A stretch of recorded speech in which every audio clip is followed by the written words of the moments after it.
तो आज का टॉपिक है हमारा reconciliation of cost and financial accounts का प्रैक्टिकल क्वेश्चन। एक लेक्चर हम लोगों ने ऑलरेडी रिकॉर्ड किया हुआ है, किस पर? इसके कंसेप्ट पे या इंट्रोडक्शन पे।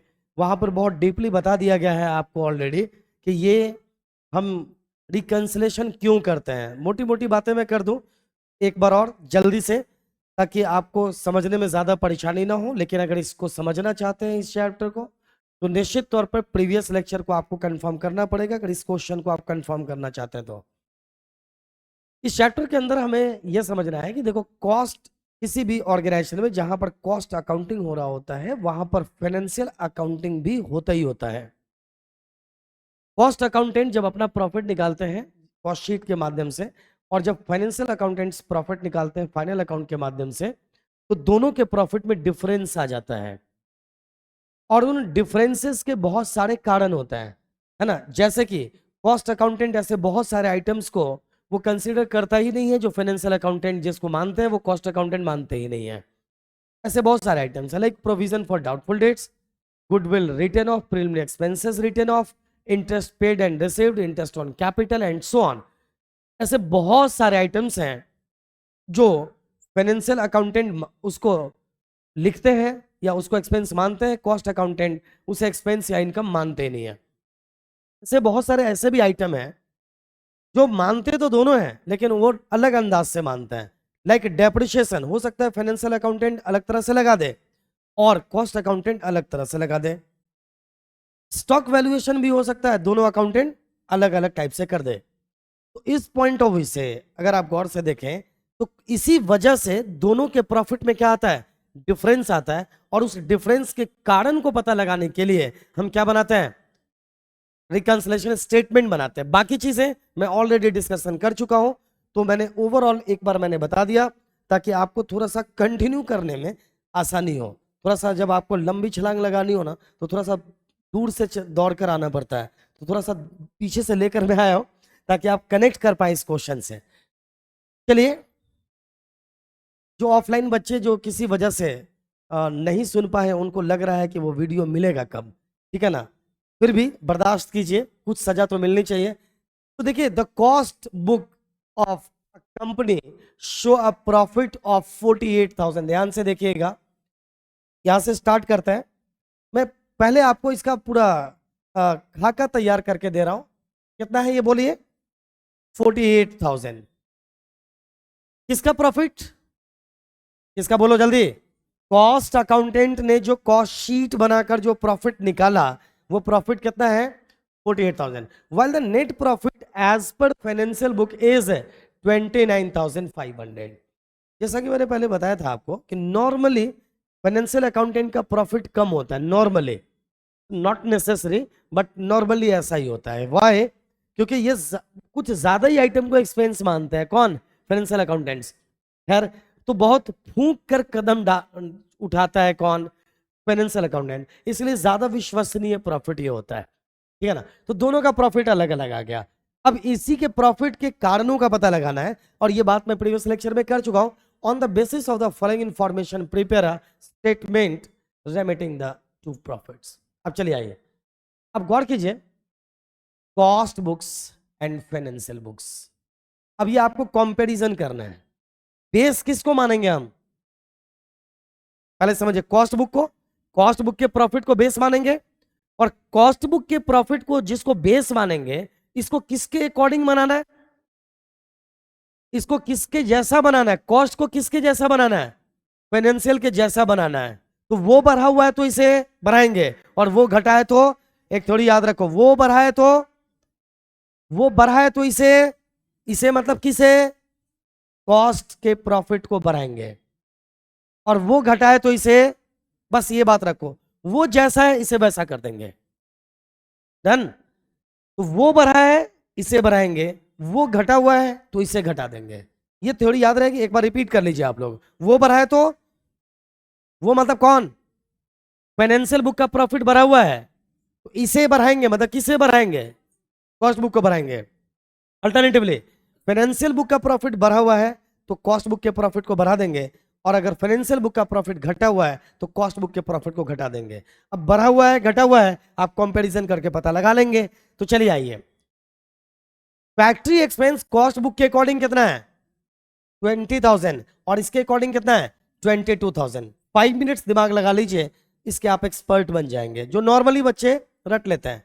तो आप गौर कीजिए, कॉस्ट बुक्स में कितना प्रॉफिट माना गया, कॉस्ट बुक में सीबी में, कॉस्ट बुक में बोलूं शॉर्ट में सीबी समझ में आ जाएगा, एफबी मतलब फाइनेंशियल बुक। तो सीबी में क्या माना गया 20,000 और एफबी में 22,000। एक्सपेंस किसने ज्यादा माना, हाँ किसने माना, फाइनेंशियल बुक में ज्यादा खर्च माना गया है।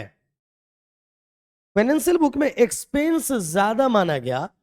जैसे ही आप एक्सपेंस ज्यादा मानोगे, बस कूल माइंड होकर समझना, जल्दी से जंप मत करना, जहां से मैं समझाना चाह रहा हूं वहीं पर रुक रहा हूं। फाइनेंशियल बुक में प्रॉफिट सॉरी एक्सपेंस ज्यादा माना, कितना 1000, डिफरेंस इज ऑफ 2000, याद रखिए डिफरेंस कितने का है 2000।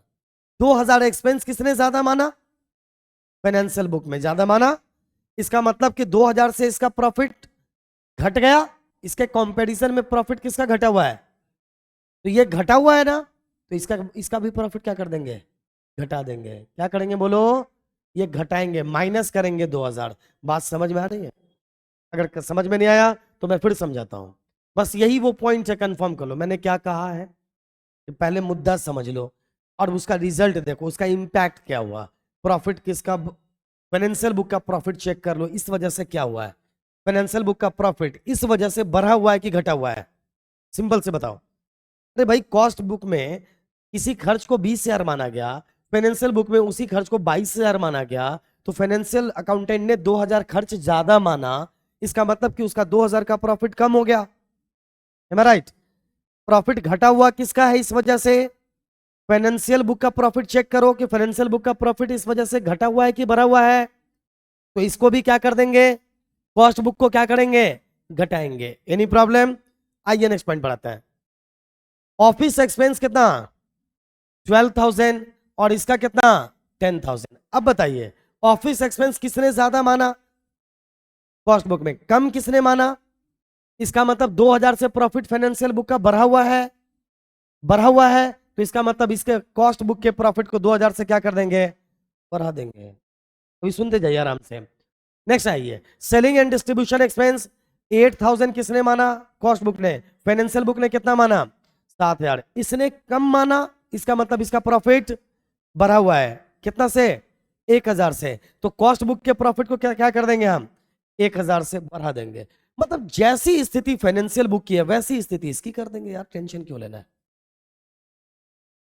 अब चाहे जिस भी वजह से वैसी स्थिति है, इससे कोई टेंशन नहीं लेना है आपको, बस यही समझना उसकी स्थिति जैसी है उसको ऐसे कर देंगे। अब आइए, डिविडेंड रिसीव्ड किसने लिखा, फाइनेंशियल बुक में लिखा गया, और डिविडेंड रिसीव्ड ऑलरेडी। यहां से एक और कंसेप्ट क्लियर होगा धीरे धीरे कि कौन कौन से आइटम को कॉस्ट अकाउंटेंट मानता ही नहीं है। तो डिविडेंड रिसीव्ड लिखा किसने, फाइनेंशियल बुक ने, इनकम माना, इनकम माना, और कॉस्ट बुक ने इसको माना ही नहीं। इसका मतलब 5,000 से फाइनेंशियल बुक का प्रॉफिट बढ़ गया हुआ है, तो इसे भी क्या कर देंगे, बढ़ा देंगे। कितना से 5,000 से। Next point, loss on sale of furniture, furniture पे बेचने पर जो लॉस लगा ना, इस लॉस को किसने लॉस माना, फाइनेंशियल बुक ने लॉस माना, और किसने नहीं माना, कॉस्ट बुक ने नहीं माना। इसका मतलब 1,500 से फाइनेंशियल बुक का प्रॉफिट इस वजह से घटा हुआ है या बढ़ा हुआ है, घटा हुआ है, तो इसे भी क्या कर देंगे, फाइनेंशियल, ये कॉस्ट बुक के बारे में ये ट्रीटमेंट जितना भी कर रहे हैं ना हम लोग, किसके बारे में कर रहे हैं, this is for cost book के अकॉर्डिंग हम देख रहे हैं, तो इसको भी घटा देंगे। नेक्स्ट पॉइंट यहां देखिए, इनकम टैक्स, इनकम टैक्स का पेमेंट किसने किया, फाइनेंशियल, देखो पेमेंट हुआ, बिजनेस नहीं किया, बिजनेस से पेमेंट किया, लेकिन फाइनेंशियल बुक में इसको एक्सपेंस माना गया और किसी ने नहीं माना, कॉस्ट बुक ने नहीं माना। इसका मतलब कि 10,000 से फाइनेंशियल बुक का प्रॉफिट घटा हुआ है, तो इसे भी क्या कर देंगे, घटा देंगे। कितना हजार से 10,000 से। Next point, goodwill right of किसने किया, राइट ऑफ किया मतलब 5,000 का एक्सपेंस माना किसने, फाइनेंशियल अकाउंटेंट ने, कितने का 5,000 का, और कॉस्ट बुक ने माना ही नहीं। इसका मतलब कि ये क्या हुआ है, घटा हुआ है, तो इसे भी क्या कर देंगे, घटा देंगे। और next point, interest on capital, interest on capital को क्या मानते हैं? एक्सपेंस माना जाता है बिजनेस में। तो इसको किसने एक्सपेंस माना? फाइनेंशियल बुक में। नहीं माना किसने? कॉस्ट बुक ने। इसका मतलब इसको मानने की वजह से फाइनेंशियल बुक का प्रॉफिट बढ़ा हुआ है 8,000 से, या घटा हुआ है? घटा हुआ है। इसे भी क्या कर देंगे? घटा देंगे। याद रखो ये 3 आइटम ऐसा है जिसे हम क्या करेंगे? बढ़ाएंगे। 1 2 3 4 5 ऐसा है जिसे हम घटाएंगे। ये बढ़ाना घटाना समझ में आ गया? अब आइए ध्यान से देखिए, बस इसी को हम लोग अभी यूज कर लेंगे, जरूरत पड़ी तो बैक भी आएंगे। बस करना क्या होता है, प्रॉफिट है, यहीं पे देखो, reconciliation statement for the year ending, आप देख लेंगे। Profit as per cost accountant कितना? ये लो लिख दिया 48,000, और यहां पर हमने लिख दिया ऐड, और यहां लिख दिया लेस, बस। और ऐड लेस का काम इनर कॉलम में, अंदर वाले कॉलम में करेंगे, और इसका फाइनल बैलेंस उठा के बाहर ले जाएंगे। याद करिए 3 आइटम को जोड़ना था। देखो ऐड में 3 आइटम है, और कितने आइटम को घटाना था? 5 आइटम को घटाना था। घटाने में 5 आइटम है, बहुत आसानी से, सब बहुत इजी मोड दे रहा हूं मैं आपको। तो 3 आइटम को जोड़ना था, सब जोड़ने वाले को ऊपर लेकर आ रहे हैं। यहाँ पे लिख दिया, इसको जोड़कर कितना आएगा? 2 3 और 5 8, यहाँ लेकर आया 8, 48 8 कितना? 56। अब इन सभी सबको जोड़ेंगे तो ये कितना आएगा? 26,500। 56,000 से जब 26,500 घटाएंगे तो ये क्या आ जाएगा? 29,500। याद करो फाइनेंशियल बुक का प्रॉफिट कितना था? बस हमने यहाँ पे लिख दिया profit as per financial book 29,500। बन गया आपका क्या? Reconciliation statement. मुझे लगता है सभी को समझ में आ गया होगा, मजा आ गया होगा। इजिएस्ट मोड मैंने आपको दिया है। अब मैं फिर भी एक बार इसको समझाता हूं।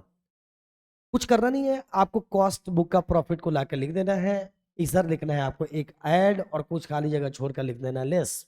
जिन आइटम को ऐड करना चाहिए 1 2 3 इस तरह से आप ऐड करते जाओ, जिसे लेस करना चाहिए लेस करते जाओ। इनर कॉलम में ऐड लेस के लिए जो चीजें हैं 2 कॉलम बनाइए, लिखिए, उसको फाइनली जोड़कर बाहर करिए। अब गौर गौर कीजिए, यहां पर हमने ऐड किया office expenses over charge in cost book. Office expense over charge in cost book. Cost book में ओवर चार्ज है, ओवर चार्ज है। इसका मतलब कॉस्ट बुक में जैसे ही ओवर चार्ज हुआ तो कॉस्ट बुक का प्रॉफिट क्या हुआ? घट गया। ये लैंग्वेज को एक बार आप जब देखोगे ना तो इजीली समझ में आ जाएगा। ओवर चार्ज, अंडर चार्ज, समझ रहे हो क्या? तो बस 1 2 बार क्वेश्चन देखेंगे आप इलस्ट्रेशन से भी, किसी भी बुक को, तो आप इजीली समझ जाओगे। बस इस लैंग्वेज को समझ लीजिए। Over charge in cost book कितना? 2000। कैसे? फैक्ट्री एक्सपेंस वहां कितना माना गया था, यहां पर एक बार चेक कर लीजिए। क्या था यहां पर? ऑफिस एक्सपेंस ना। चलिए देखिए ऑफिस एक्सपेंस को यहां पे चेक कर लो। ये ऑफिस एक्सपेंस है, यहाँ 12,000, और यहां पर कितना माना गया? 10,000। 12,000 और 10,000 है ना। तो देखो पहला आइटम 2,000 जोड़ने वाला यही पड़ा है ना। तो ज्यादा किसने माना? और फैक्ट्री मतलब कॉस्ट बुक में माना गया। जैसे ही आपने यहाँ पे ज्यादा माना तो इसका इंपैक्ट क्या आया? इसका इंपैक्ट ये आया कि फाइनेंशियल बुक का प्रॉफिट बढ़ गया और इसका घट गया। हमें ये देखना है कि इस वजह से फाइनेंशियल बुक पे क्या इंपैक्ट आया। उसका प्रॉफिट बढ़ा हुआ है तो इसे भी क्या किया हमने? बढ़ा दिया। समझ में आई बात? और बाकी चीजें आप एक एक करके देखोगे तो इजिली समझ में आ जाएगा, आपको परेशानी बिल्कुल भी नहीं आएगी। अब उसी तरह से दूसरा जोड़ने वाला आइटम यहां पर है ना 1,000। किस वजह से? चेक कर लीजिए तो। सेलिंग एंड डिस्ट्रीब्यूशन एक्सपेंस, वही बात है, ओवर चार्ज है। चलो चेक कर लो यहां पर। Selling and distribution expense over charge in cost book कितना? 1,000। कोई शक? चलिए एकदम आराम से देखते रहो। फिर आइए जोड़ने वाला आइटम ये है 5,000। ये क्या? Dividend received not recorded in cost book. आप इसको क्या लिख सकते हो? Dividend received not recorded in cost book. ऐसा लैंग्वेज लिख सकते हो, ये फिक्स्ड लैंग्वेज नहीं है। फिर भी dividend received not recorded in cost book. कोई शक? कितना आ गया? 5,000। सबको जोड़ो कितना आ गया? 8,000 आ गया। तो जोड़ 48 एंड 8 दैट इज 56। अब सभी लेस वाले आइटम को लेकर आते हैं। एक आइटम दिखाता हूं मैं आपको। लेस वाला पहला आइटम यहाँ चेक करवाता हूं मैं कि क्या है। ये पहला आइटम है ना लेस वाला, फैक्ट्री एक्सपेंस। क्या लग रहा है आपको? ओवर चार्ज है या अंडर चार्ज है? क्या है? तो फैक्ट्री एक्सपेंस अंडर चार्ज है ना। यस। क्या है बोलो? अंडर चार्ज है। चलिए देखिए factory expense under charge in cost account कितना? 2000। Loss on cell not recorded है, कितना 1500, याद है ना। इनकम टैक्स नॉट रिकॉर्डेड है, गुडविल रिटेन ऑफ ये भी नॉट रिकॉर्डेड है, और interest on capital not recorded है। लैंग्वेज भी समझ में आ गया होगा। सभी को हमने क्या किया, जोड़ कर इकट्ठा किया, यहां पर लिख दिया माइनस, और ये आ गया 29,500। Automatically profit as per financial book 29,500 है, जो कि यहां पर लिखा हुआ था 29,500। मुझे लगता है समझ में आ गया होगा। किसी को कोई दिक्कत है क्या? नेक्स्ट क्वेश्चन पे आ जाए। चले, एक क्वेश्चन जिसमें एडजस्टमेंट है, वो एक क्वेश्चन अगर हम लोग ले लेते हैं तो आपका कंसेप्ट और बेहतर हो जाएगा। इसमें थोड़ा सा एडजस्टमेंट है, ध्यान से देखिएगा, एडिशनल इंफॉर्मेशन है। यहाँ पर देखिए कॉस्ट बुक का प्रॉफिट कितना दिया हुआ है, 55, कितना है 55,000।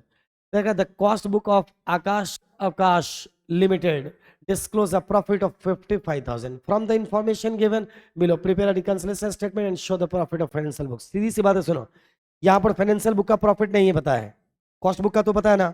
बेस मान लो, ऐड लेस करते जाओ, जो रिजल्ट आएगा वो किसका प्रॉफिट आएगा, ये तो अपने आप भी पता चल जाएगा ना। चलिए अब यहां से पहले देखो ओपनिंग स्टॉक, ध्यान दीजिए 18,000 किसका है, कॉस्ट बुक, ध्यान से देखते रहना। ओपनिंग स्टॉक क्या है, यहां पर समझिए 18,000, और फाइनेंशियल बुक का कितना है 20,000। इसकी वजह से आपको क्या लग रहा है प्रॉफिट पे, फाइनेंशियल अकाउंटेंट बुक के प्रॉफिट पे क्या इंपैक्ट आएगा, ध्यान से सुनिए। ओपनिंग स्टॉक कहां लिखते हो, ट्रेडिंग के डेबिट साइड में। कॉस्ट बुक में 18,000 लिख दिया गया और फाइनेंशियल बुक में 20,000 लिख दिया गया। ज्यादा किस में लिखा गया, फाइनेंशियल बुक में 2,000 ज्यादा है एक्सपेंस साइड, इसका अंदर प्रॉफिट घट गया, किसका, किसका प्रॉफिट घट गया, फाइनेंशियल बुक का। प्रॉफिट किसका घटा हुआ है, फाइनेंशियल बुक का, तो इसे भी क्या कर देंगे, घटा देंगे, कितना से 2,000 से। आइए क्लोजिंग स्टॉक ऑफ मटेरियल, ध्यान से सुनिए, 16,000 किसने लिखा, 16,000 किसने लिखा, कॉस्ट बुक, मतलब क्रेडिट साइड में लिखा 16,000 किसने, कॉस्ट अकाउंटेंट ने, और फाइनेंशियल अकाउंटेंट ने कितना लिख दिया 15,000। फाइनेंशियल अकाउंटेंट ने 1,000 कम लिखा, इसका मतलब इस वजह से भी फाइनेंशियल अकाउंटेंट का प्रॉफिट 1,000 से कम है। तो फाइनेंशियल बुक का प्रॉफिट 1,000 से कम है, तो कॉस्ट बुक को भी क्या कर देंगे, 1,000 से घटा देंगे। कोई शक? Next point, opening stock of work in progress, सीधी सी बात है, वर्क इन प्रोग्रेस भी ओपनिंग किधर आता है, डेबिट साइड में। इसने लिखा 6,000 और इसने लिखा, इसने ज्यादा लिखा, कितना ज्यादा लिखा 2,000। जैसे ही डेबिट साइड ज्यादा लिखा, फिर से इसका प्रॉफिट घट गया 2,000 से, इसे भी क्या कर देंगे, घटा देंगे। कोई दिक्कत? चलिए आइए, closing stock of work in progress, इसने लिखा 5,000 और इसने लिखा 4,000। यहां पर कई बार लगता है कि घटाएंगे बढ़ाएंगे, समझ में आ रहा है ना। अब एक ही साथ सब घट रहा है तो टेंशन में नहीं आना है। 5,000 इसने बाई साइड में लिखा और इसने 4,000 लिखा। फाइनेंशियल बुक में 1,000 क्रेडिट साइड में कम लिखा गया, बाई साइड में 1,000 कम, जैसे ही लिखोगे आपका 1,000 से प्रॉफिट घटेगा। फाइनली क्या हुआ, फाइनेंशियल बुक का प्रॉफिट घटा हुआ है, हाँ या ना। इसे भी क्या कर देंगे, घटा देंगे। ये सारे ही आइटम्स घट रहे हैं, ध्यान दो। इंटरेस्ट एंड डिविडेंड रिसीव्ड, ये इसने लिखा और इसने नहीं लिखा, तो इसको क्या कर देंगे, नॉट रिकॉर्डेड है ना, बढ़ा देंगे। Next point, loss on sale of instrument, 1,500 से इसने घटा दिया अपने प्रॉफिट को, इसको भी 1,500 से क्या कर देंगे, घटा देंगे। Any problem? Transfer fees, share transfer fee होता है नॉर्मली, मैंने कल बताया था। ट्रांसफर फी किसने इनकम माना, ये ट्रांसफर फी इनकम होता है, समझ रहे हो, कंपनी के लिए 200 किसने माना, फाइनेंशियल बुक ने, इसने कॉस्ट बुक ने नहीं माना, ये बढ़ा हुआ है इसलिए इसको 200 से बढ़ा देंगे। यहां तक में कोई दिक्कत? चलिए next point, amount of interest of 500 not included in financial books, किसमें नहीं है। अब यहां पर ध्यान देना, मजा आएगा। Amount of interest of 500 not included in financial books, financial book में 500 रुपए का ब्याज नहीं लिखा गया। कहां नहीं लिखा गया, नहीं लिखा गया, किसमें, फाइनेंशियल बुक में। और कॉस्ट बुक में ऑलरेडी लिखा जाता नहीं है, फाइनेंशियल बुक में लिखा नहीं गया और कॉस्ट बुक में लिखा जाता नहीं है, तो इसकी वजह से कोई इंपैक्ट आया, इसकी वजह से प्रॉफिट में कोई डिफरेंस आएगा नहीं, तो इसको हम कहीं नहीं लिखेंगे। इसको लिख दिया जाता तो गड़बड़ होता। देखो एक जगह पे लिखा जाता नहीं है और दूसरी जगह पे लिखा गया नहीं है, तो इसकी वजह से कोई दिक्कत तो हुई नहीं ना, इसलिए इसका कोई रिकॉर्ड नहीं होगा। बात समझ में आ रही है ना। Next point, goodwill right of किसने किया, ये किया गया, यहां पे बोल रहा है। अच्छा सुनो, जब तक बोल ना दे कि नहीं लिखा तब तक मानना है कि लिखा। तो गुडविल राइट ऑफ किसने किया, किसने, फाइनेंशियल बुक ने, कितना से 2,500 से, कॉस्ट बुक में हुआ नहीं, इसका मतलब इसको फिर से घटा देंगे, कितना से 2,500 से। आइए, प्रीमियम एक्सपेंस राइट ऑफ किसने किया? 1000। किसने? फाइनेंशियल बुक में। किसने नहीं किया? तो इसका घटा हुआ है, इसे भी घटा देंगे। राइट ऑफ से प्रॉफिट घटता है। चलिए, actual overhead 10,000 but recorded recovered 12,000। 10,000 but recovered कितना? 12,000। एक्चुअल ओवरहेड हुआ कितना? 10,000। रिकॉर्डेड होना चाहिए ना, और 12,000। एक बात बताइए, आपने रिकॉर्ड कितना कर दिया? ओवरहेड लिखता कौन है? ओवरहेड वर्ड जब भी यूज हो तो किसके लिए यूज होगा? कॉस्ट बुक के लिए, याद रखिएगा। ओवरहेड मतलब कॉस्ट बुक। गुडविल या प्रीमियम एक्सपेंसेस रिटर्न ऑफ किसका? Financial book. ये आपको समझना पड़ेगा। तो ओवरहेड किसने रिकॉर्ड कर दिया? 12,000। 10,000 की जगह पे 12,000। इसका मतलब कॉस्ट बुक का प्रॉफिट क्या हो गया? घट गया। अरे बोलो, घट गया। इसका मतलब फाइनेंशियल बुक का प्रॉफिट क्या हो गया है? अभी भी इसकी वजह से तो वो तो नहीं घटा, बढ़ा हुआ है, तो इसे भी क्या कर देंगे? बढ़ा देंगे। और आइए, cash discount allowed 1,000। Allowed, discount allowed करने पर फाइनेंशियल बुक तो लिखता है, एक्सपेंस मान लिया होगा, घटा लिया 1,000 से। कॉस्ट बुक डिस्काउंट अलाउड को वैल्यू देता ही नहीं है। ये बात मालूम है? तो इसका मतलब इस वजह से 1,000 से प्रॉफिट इसका भी घटाना पड़ेगा। अब चलिए, सभी घटाने बढ़ाने को आप चेक कर लीजिए। यहां पर इंटरेस्ट एंड डिविडेंड से but not recorded in cost 1,000 plus होगा। ट्रांसफर फी 1,200 प्लस, मैंने अभी बताया था। Over charge excess recovered in cost accountant 12,000। 10,000 मैंने बताया। ओवरहेड मैंने बताया ना, इसने ज्यादा लिख दिया। किसने? कॉस्ट बुक ने। कितना लिख दिया ज्यादा? 2,000।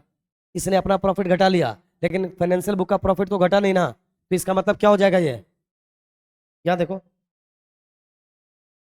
अच्छा यहाँ पे प्लस नहीं लिखे थे 2,000, और ये माइनस कितना? 1,000। देखिए प्लस कितना है?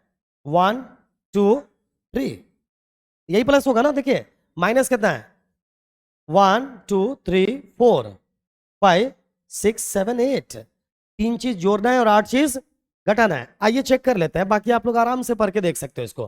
3 चीज जोड़ना है ना, बस वही किया गया। Profit disclose by cost book 55,000, इस सबको जोड़ देंगे तो 3,200। अब आइए, opening stock of raw material, ये तो 56,000 हो गया ना, इसको यहीं छोड़िए। कितने चीज को घटाने के लिए मैंने कहा था? आइए, मुझे लगता है काउंटिंग में गड़बड़ हो गया, देख लेते हैं। 1 2 3 4 5 6 7 8। आइए ठीक है, ओके, चेक कर लेते हैं। Opening stock of raw material की वजह से कितना आया था? 2,000, याद है। Closing stock of raw material की वजह से कितना आया? 1,000। Opening stock of work in progress कितना? 2,000। Closing stock of work in progress कितना? 1,000। चेक कीजिए। अब यहां पर loss on sale of instrument not recorded in cost book, sorry where, एक सेकेंड, जस्ट अ मिनट। यहां पर होना चाहिए that is okay okay, it should be 58,200। Okay okay, no problem. यहां पर भी चीजें दो बार आ गई है, इसको एक बार इधर की तरफ होना चाहिए था। अच्छा चेक कर लेता है, नो प्रॉब्लम। अब गौर कीजिएगा, यहां पर opening stock of raw material under valued in cost account कितना है? 2,000। Closing stock of raw material कितना? 1,000। हम लोग करेक्ट कर लेंगे, नो प्रॉब्लम। उसके बाद ये opening stock of work in progress under valued कितना? 2,000। Closing stock of work in progress over valued कितना? 1,000। आपने गौर किया, ये चारों चीज घटा रहे हैं हम लोग। Loss on sale of instrument कितना? 1,000। Primary expenses return of, and यहाँ पे दोनों चीज को एक साथ ले लिया गया। एक्चुअल में हम लोग वहां पे 8 जोड़ रहे हैं, यहाँ पर 7 आ रहा है ना। एक्चुअल में दो चीज, गुडविल और प्राइमरी एक्सपेंसेस रिटर्न ऑफ, दोनों को यहाँ पर जोड़ दिया गया एक साथ। 2,500 और 1,000 कितना आ गया? 3,500। और उस तरह से कैश डिस्काउंट अलाउड कितना? 1,000। तो आ गया 8 आइटम, कोई दिक्कत? अब यहाँ पर ये बाई मिस्टेक यहाँ पर है, इसको यहाँ से हटाते हैं, इसको भी यहाँ से मिटाते हैं। ये मान लेते हैं ऐसा कुछ यहाँ पर है ही नहीं। यहाँ पर आ गया कितना? 58,200। इन सब चीजों को जोड़िएगा, कितना? ये कितना आ गया? 12,000 आ रहा है। अच्छा ठीक है, 12,000, 12,000 है ना? ओके, तो अगर आप यहाँ पे 12,000 लिख दोगे, यहाँ पे टोटल 12,000, तो 58,200 माइनस कितना? 12,000, तो बचेगा कितना? इसका मतलब ये किसका प्रॉफिट है? किसका है ये? इसका मतलब ये फाइनेंशियल बुक का प्रॉफिट है। मेरे ख्याल से सभी स्टूडेंट को 100% समझ में आ गया होगा। किसी को कोई दिक्कत है? और मैंने दोनों क्वेश्चन इस तरह का यहाँ पर लिया है कि जो एकदम सरल वाला भी बता दिया और जो एडिशनल इंफॉर्मेशन टेढ़ा हो सकता है उसे भी बताया। इस क्वेश्चन की एक खास बात आपने देखा होगा, क्या है जो आपको कंफ्यूज अभी भी कर सकता है? एक आइटम का हमने कोई वैल्यू ही नहीं दिया, पता है किसका? Amount of interest of 500 not included in financial book. देखो, जिस आइटम को हम कॉस्ट बुक में लेते ही नहीं है, हम लेते ही नहीं है और फाइनेंशियल बुक में लिया गया नहीं था, तो इसका मतलब इसकी वजह से कोई अंतर हुआ ही नहीं ना, इसलिए हमने इसको यहाँ पे इंक्लूड नहीं किया है। ठीक है, तो जो आइटम जैसे गुडविल रिटेन ऑफ के बारे में बोल दे क्वेश्चन कि कॉस्ट अकाउंटेंट ने किया ही नहीं, वो तो करता ही नहीं है, और फाइनेंशियल अकाउंटेंट ने नहीं किया, तो इसकी वजह से कोई इंपैक्ट ही नहीं आया, तो हम इसका रेक्टिफिकेशन करेंगे ही, रिकंसाइल करने की जरूरत है ही नहीं। तो मुझे लगता है 100% आपने चीजों को समझ लिया होगा। आज के लिए इतना काफी है। Best of luck.